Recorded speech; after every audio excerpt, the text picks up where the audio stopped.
What's going on, everybody out there? This is Popular Stranger. We are back at you again today with another Madden 16 player card review. Today we're going over campus hero CJ Spiller, 92 overall running back from the New Orleans Saints. And this card has short pass style. Let's take a look at some of his stats. He is 5'11", 95 speed, 97 agility, 88 ball carrier vision, 90 carry, 96 acceleration, 94 elusiveness, 78 trucking, and 97 juke move.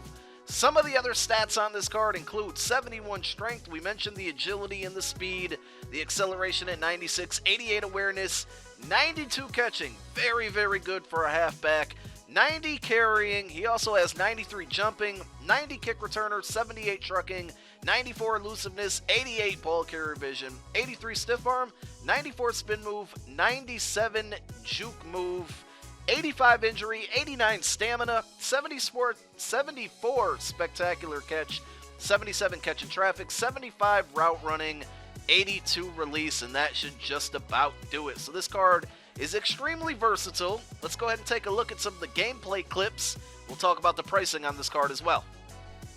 So let's start things out by going over the pricing on this card. Now all of these averages can be found on MUThead.com for this card and any other card in Madden Ultimate Team. On the Xbox One, he goes for about $35K, Xbox 360, $85K, PlayStation 4, $40K, and the PlayStation 3, $82K.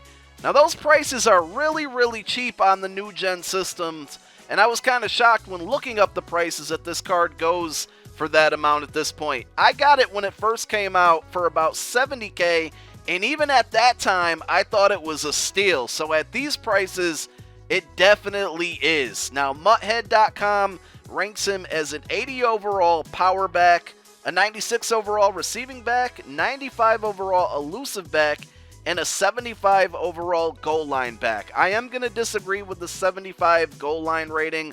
I'm sure that what's factored into that rating is the ability for a running back just to punch it in from short yardage, and he's not a power back. We all know that, but I think you can utilize him on the goal line with his speed and toss sweeps and runs to the outside, even passes to the outside. So I would say he's more important than only a 75 on the goal line, maybe an 80 to an 85.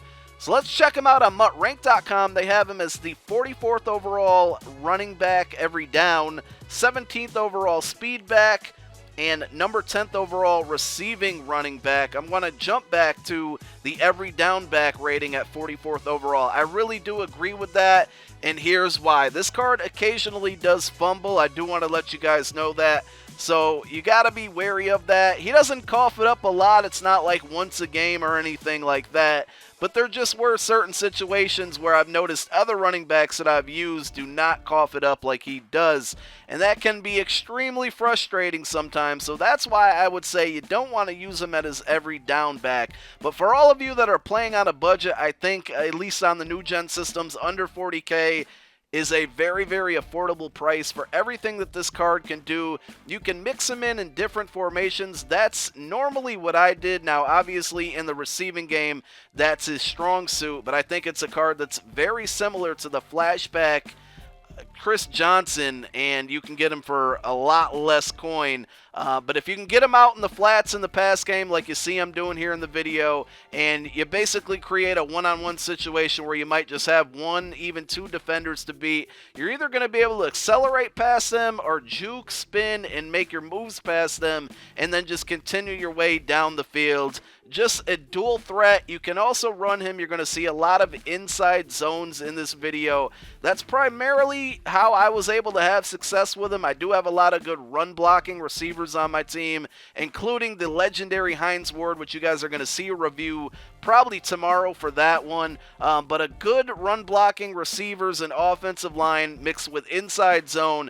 Once he gets that past that first level of defense, he's usually able to take it to the house. You can see the acceleration is very good, and once he makes one or two defenders miss, it's usually being taken to the house, and that was the thing that I liked about this card.